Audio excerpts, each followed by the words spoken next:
Hello दोस्तों, जय माता दी। आज हम आप लोगों के लिए लेकर आए हैं 5 बरस माता की कथा। आशा करती हूँ आप लोगों को बहुत अच्छी लगेगी। अगर अच्छी लगे तो लाइक शेयर ज़रूर करें, सब्सक्राइब ज़रूर करें और बेल आइकन ज़रूर दबाएँ, जिससे आपको अगली कथाएँ सबसे पहले आपके पास आ जाएंगे। तो चलिए शुरू करते हैं। 5 बरस की व्रत भाद्रपद माह के कृष्ण पक्ष की द्वादशी और कार्तिक माह के कृष्ण पक्ष की द्वादशी को किया जाता है और बछ बारस की कहानी सुनी जाती है। इसे गोत्सव द्वादशी के नाम से भी जाना जाता है। यह व्रत पुत्रवती स्त्रियां पुत्र की मंगल कामना के लिए करती है। गोत्स द्वादशी या बछ बारस के दिन गाय और बछड़े की पूजा की जाती है। बछ बारस के दिन गीली मिट्टी से गाय, बछड़ा, बाघ की मूर्तियां बनाकर पाटे पर रखकर अंकुरित मूंग, मोठ और चने चढ़ाए जाते हैं। इस दिन गेहूं, जौ और गाय के दूध से बनी वस्तुओं का प्रयोग नहीं किया जाता। इस दिन निराहार रहकर व्रत करते हैं और बछ बरस की कहानी या कथा सुनते हैं। बछ बरस माता की कहानी इस प्रकार है। बछ बारस की कहानी।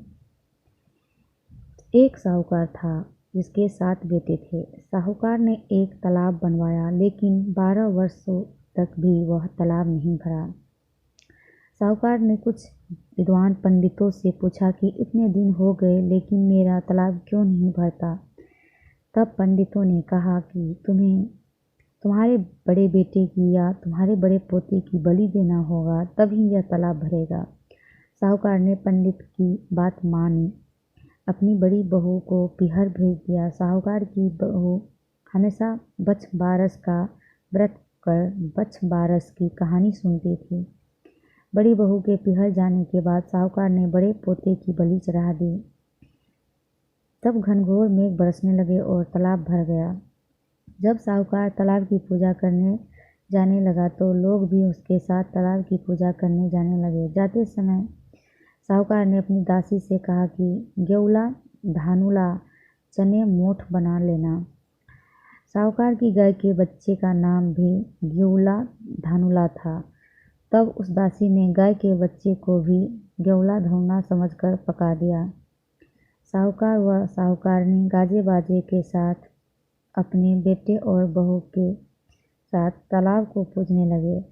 साहूकार के पूजन कर लेने के पश्चात वहां आए लोग भी तालाब का पूजन करने लगे।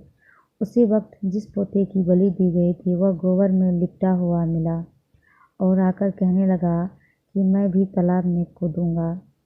उस बच्चे को देखकर साहूकार ने कहा, मैंने तो इसकी बलि दे दी थी जिससे ही तालाब भरा था, लेकिन गाय माता ने हमारी लाज रख ली और हमें हमारा पोता वापस लौटा दिया। अपने बेटे को देखकर बहू भी बहुत खुश हुई। तब साहूकार दौड़ा दौड़ा घर वापस आया और अपनी दासी से कहा कि गाय का बच्चा कहाँ है। तब दासी बोली कि आपने गेउला धनुला को पकाने के लिए कहा था, तो इसीलिए मैंने उसे पका दिया। यह सुनते ही साहूकार क्रोध से तिलमिला उठा और अपनी दासी से कहने लगा, अरे पापनी, तूने यह क्या अनर्थ कर दिया। एक पाप उतार कर आए हैं, उससे पहले ही तूने दूसरा पाप हमारे लगा दिए। और साहूकार सिर पकड़कर बैठ गया। साहूकार और साहूकारनी सोचने लगे कि अब गाय आएगी तो उसको क्या जवाब देंगे। साहूकार ने एक हांडी में गाय के बच्चे को डालकर खड्डे में दबा दिया। जब शाम को जंगल से गाय आई तो अपने बच्चे को वहां नहीं देखकर चिल्लाने लगी और खड्डे में दबी हुई हड़िया को खोदने लगी। जब गाय ने हांडी को खोदकर निकाल दिया तो उसमें से गाय का बछड़ा निकल आया। जब साहूकार को पता चला तो वह भी बछड़े को देखने के लिए निकल गया। तब उसने देखा कि बछड़ा तो गाय का दूध पीने में व्यस्त था। तब साहूकार ने पूरे गांव में ढिंढोरा पिटवा दिया कि सभी स्त्रियां को बछ बारस का व्रत करना चाहिए। हे बछ बारस माता, जैसे साहूकार की बहू को दिया वैसे हम सबको देना। बछ बारस की कहानी सुनने वाले को, 5 बरस की कथा कहने वाले को और सभी को बछ बारस की उद्यापन इस प्रकार करते हैं। बछ बारस उद्यापन। यदि बछ बारस का उद्यापन करना हो तो मक्का, बाजरा, बेसन, तेल व भैंस के दूध, घी व दही से भोजन कराना चाहिए। 13 जगह खाना या जो भी बनाया हो थोड़ा थोड़ा रखकर हाथ फेर लेवे और 13 औरतों को खिला देवे और उस हाथ फेरते हुए खाने को 13 औरतों में एक एक हिस्सा खाने को परोस दे। उस दिन गाय का दूध, गाय के दूध से बनी वस्तुओं का प्रयोग नहीं किया जाता है।